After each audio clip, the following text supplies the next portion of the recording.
প্রিয় দর্শক, সাজ্জাদ কাদেরের প্রীতি এবং শুভেচ্ছা নেন।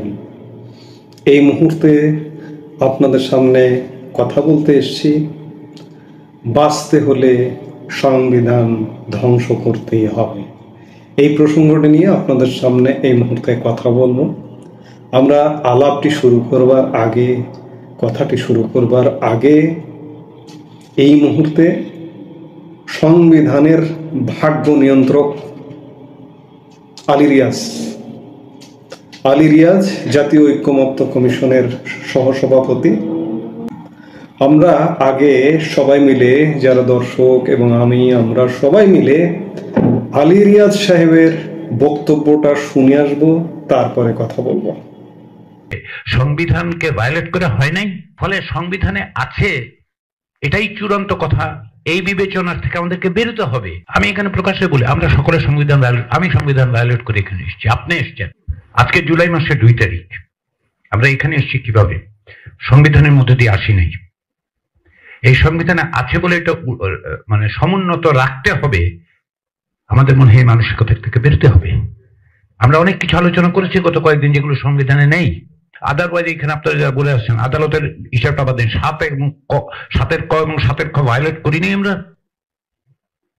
গত বছর জুলাই মাসে যখন রাজপথে আন্দোলন হয়েছে, সংবিধানকে ভায়োলেট করে হয় নাই।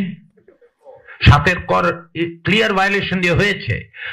ধরুন আপনারা বলছেন যে কমিটির মধ্যে যা আইন আছে তার মধ্যে পরিবর্তন করুন, তো সেটাও তো আসলে এক অর্থে সংবিধানের বাইরে গিয়েই বলতেছেন। ফলে মানে কিছু বললেই যদি আমরা ধরে নিই যে আমরা সংবিধান ভায়োলেট করব না, আমি এখানে প্রকাশ্যে বলি, আমরা সকলে সংবিধান ভায়োলেট, আমি সংবিধান ভায়োলেট করে এখানে এসেছি, আপনি এসছেন। দর্শক, ঐক্যমত্য কমিশনের সহসভাপতি আলী রিয়াজ তার বক্তব্য শুনলেন। অপরাধের কাঠগড়ায় নিজেই নিজেকে দাঁড় করিয়ে দিয়েছেন। নিজেকেই বলছেন যে আমি সংবিধান লঙ্ঘন করে আজকে এই জায়গায় এসেছি। সংবিধান লঙ্ঘনের শাস্তি কি আপনি আমি সবাই জানি। এই শাস্তিটায় আজকে তাদের রাতের ঘুম হারাম করে দিয়েছে। 5 অগাস্ট সময়কালে কিংবা 8 অগাস্ট সময়কালে সরকার গঠন হয়েছে, তার পরবর্তীতে বিভিন্ন কমিশন গঠিত হয়েছে, ঐক্যমত্য কমিশন গঠিত হয়েছে। তখনও এরা ভাবছিল যে না, ভালোই সবকিছু ভালোই হয়ে যাবে। কিন্তু আজকে সংবিধানকে ধ্বংস করতে গিয়ে নানা রকম জটিলতায় পড়ে যাচ্ছে। এই জটিলতায় পড়বার কারণে আজকে সংবিধান ধ্বংস করবার শীর্ষ ব্যক্তিত্ব আলী রিয়াজের কণ্ঠে এ ধরনের বক্তব্য বেরিয়ে আসছে যে আজকে আমরা সংবিধান লঙ্ঘন করে এই জায়গায় এসছে। সংবিধান লঙ্ঘন করলে কি হয়, আমাদের সংবিধানের 7-এর ক ধারায় সুস্পষ্ট করে বলা হয়েছে। আলী রিয়াজও সেটি বলেছেন। আমরা আপনাদের সবাইকে একটু স্মরণ করিয়ে দেই, আমরা নিজেরা একটু আরেকবার রিভিউ করি। আমরা জানি, তবু একটু রিভিউ করি যে কি শাস্তি হয়, কি পানিশমেন্ট হয়, সেটি একটু জানা দরকার। আবার নতুন করে আমরা একটু মনে করি বিষয়টা।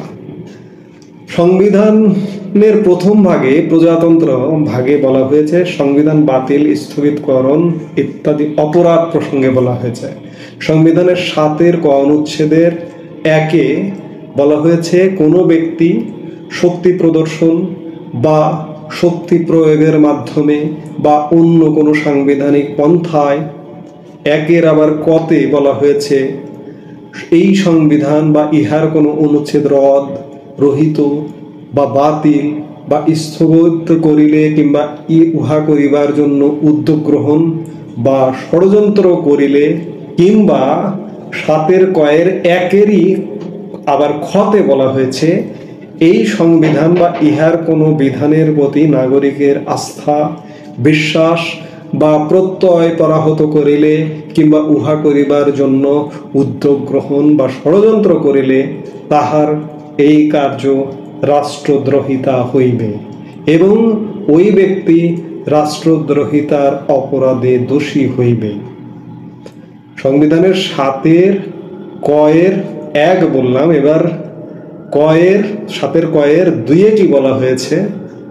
2-এ বলা হয়েছে কোনো ব্যক্তি এক দফায় বর্ণিত, অর্থাৎ 7 কয়ের এক দফায় যেগুলো বর্ণনা করা হয়েছে সেগুলোতে আবার কয়ে বলা হয়েছে কোনো কার্য করিতে সহযোগিতা বা উস্কানি প্রদান করিলে, কিংবা খতে বলা হয়েছে কার্য অনুমোদন, মার্জনা, সমর্থন বা অনুসমর্থন করিলে তাহার এইরূপ কার্য একই অপরাধ হইবে, অর্থাৎ রাষ্ট্রদ্রোহিতাই হইবে।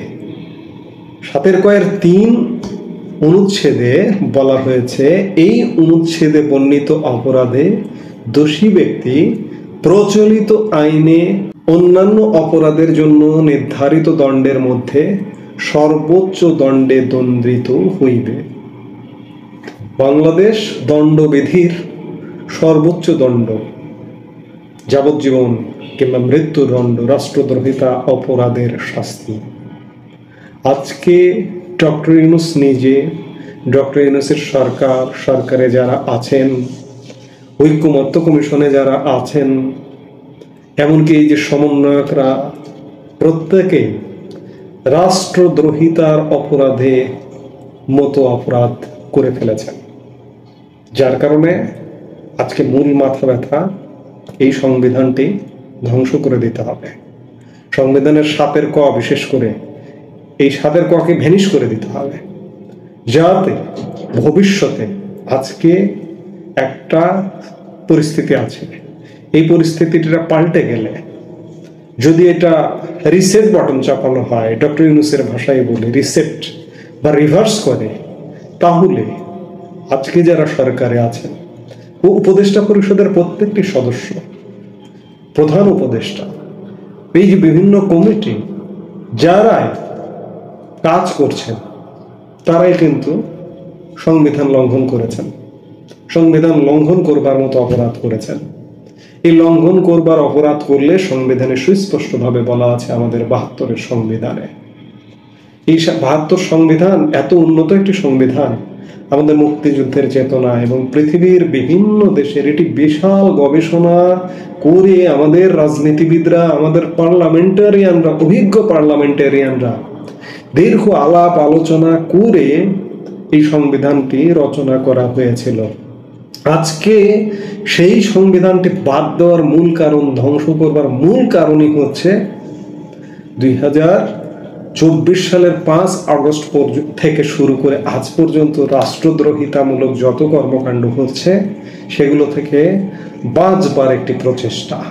সেই প্রচেষ্টা থেকেই আজকে সংবিধান ধ্বংস করবার সব ধরনের চেষ্টা অব্যাহত আছে। না হলে সর্বোচ্চ শাস্তিতে শাস্তি, যোগ্য অপরাধ করে ফেলেছেন, নিজেই স্বীকারোক্তি শুনলেন। সংবিধান নিয়ে মহানায়কের ভূমিকা পালন করছেন যিনি বর্তমানে, তিনি স্বীকারোক্তি দিলেন। এই জন্যই সংবিধান ধ্বংস করতে হবে, আসলে অন্য কিছু না।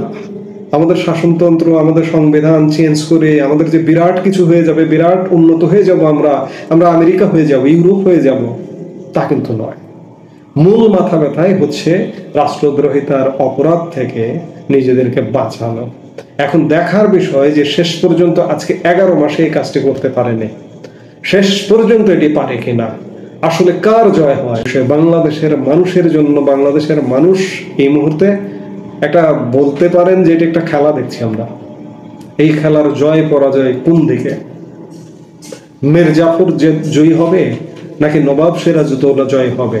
268 বছর আগে নবাব হেরে গিয়েছিল, মির্জাফর জয়ী হয়েছিল। আজকে কি হতে যাচ্ছে? আজকে সেটি দেখবার জন্য আমাদের আরো কিছুদিন অপেক্ষা করতে হবে, আসলে কে জয়ী হচ্ছে। আমরা অপেক্ষা করব এবং দেখব শেষ পর্যন্ত কি হয়। এই মুহূর্তে এ পর্যন্তই, সবাই ভালো থাকুন। দর্শক, মালয়েশিয়ায় জঙ্গিবাদী কার্যক্রমের সঙ্গে যে 36 বাংলাদেশিকে আটকের খবর আমরা জানি, তার পরিপ্রেক্ষিতে আমাদের স্বরাষ্ট্র উপদেষ্টা লেফটেন্যান্ট জেনারেল অবসরপ্রাপ্ত জাহাঙ্গীর আলম চৌধুরী তিনি যে মন্তব্যটি করেছেন আপনারা নিশ্চয়ই শুনেছেন, যে দেশে কোনো জঙ্গিবাদ নেই, বাংলাদেশের মানুষের সহায়তায় এখানে জঙ্গিবাদ নির্মূল করা হয়েছে। প্রথম প্রশ্ন হচ্ছে, জঙ্গিবাদ নির্মূল অভিযান বাংলাদেশে অন্তর্বর্তী সরকারের সময় কখন হলো? দ্বিতীয় কথা হচ্ছে যে হয় তিনি জেনে শুনে এটি অস্বীকার করছেন সরকারকে সেভ করার জন্য, অথবা জঙ্গিবাদী কার্যক্রমের সঙ্গে যারা জড়িত তাদেরকে সেভ করার চেষ্টা করছেন। আমি কোনো ধরনের বিশ্লেষণ করব না, শুধু তার বক্তব্য, সরকারের পুলিশ বাহিনীর ঊর্ধ্বতন কর্মকর্তাদের বক্তব্য এবং আন্তর্জাতিক গণমাধ্যম বিবিসি, ডয়েচে ভেলে, আন্তর্জাতিক বার্তা সংস্থা রয়টার্স থেকে শুরু করে নিউ ইয়র্ক টাইমস যা যা বলছে শুধু ছোট করে একটু মনে করিয়ে দিয়ে স্বরাষ্ট্র উপদেষ্টা আমাদের লেফটেন্যান্ট জেনারেল জাহাঙ্গীর আলম চৌধুরীকে অনুরোধ করব, আত্মতৃপ্তির ঢেকুর তুলে কোনো লাভ নেই।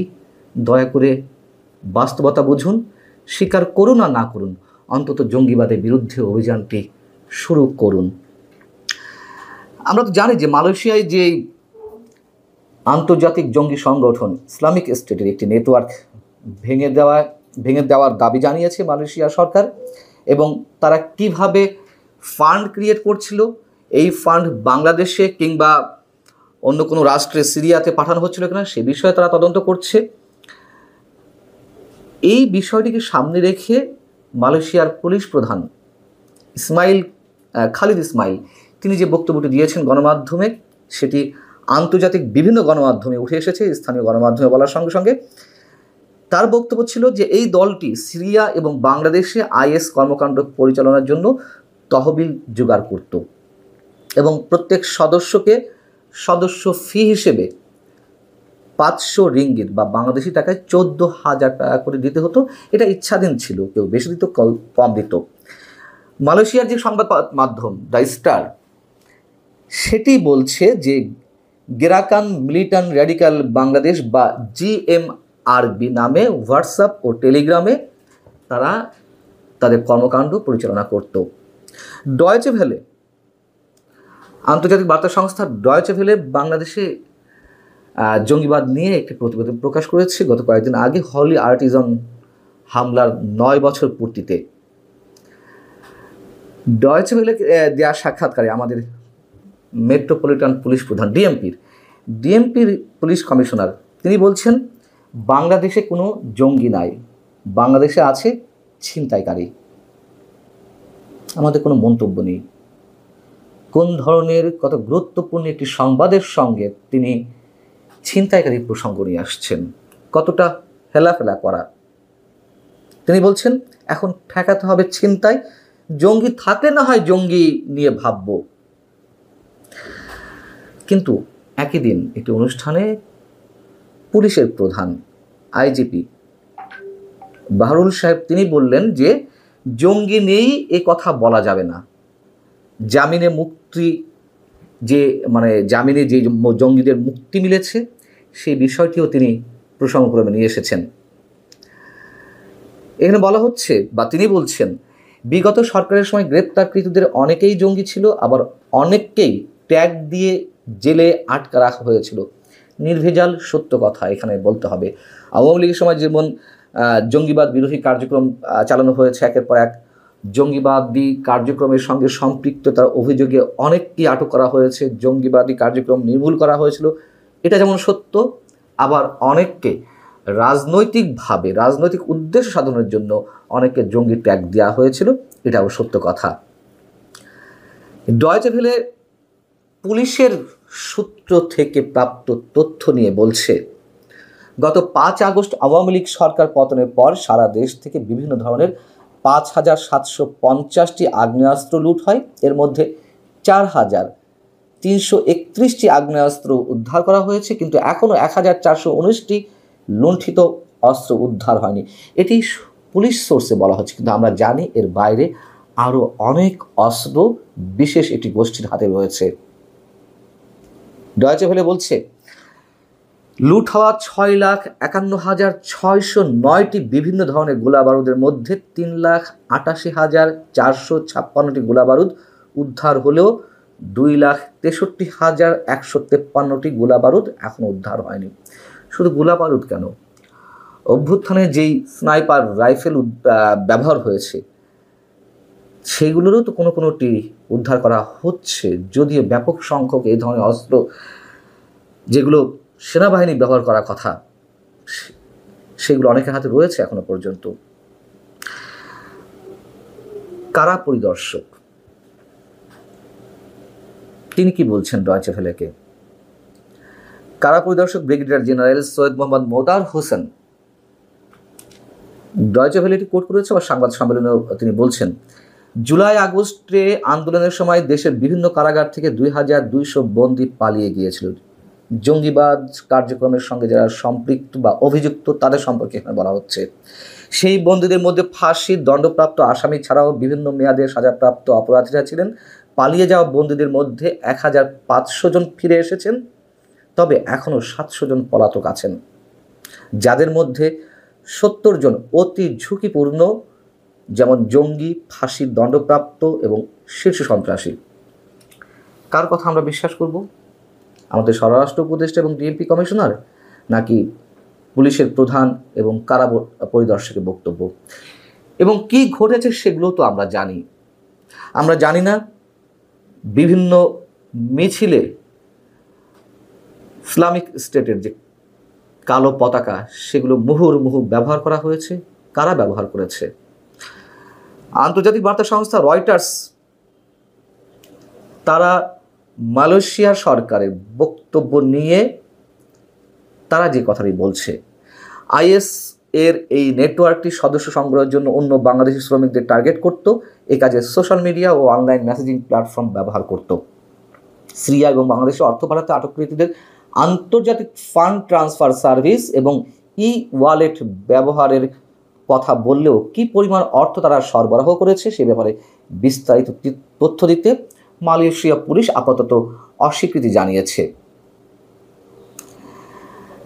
নিউ ইয়র্ক টাইমস আরও বেশ কয়েক মাস আগে যে রিপোর্টটি প্রকাশ করেছিল, অন্তর্বর্তী সরকার আসার পর বাংলাদেশে মৌলবাদ সাম্প্রদায়িকতাবাদী গোষ্ঠীর উত্থানের একটি উর্বর ক্ষেত্রে পরিণত হয়েছে।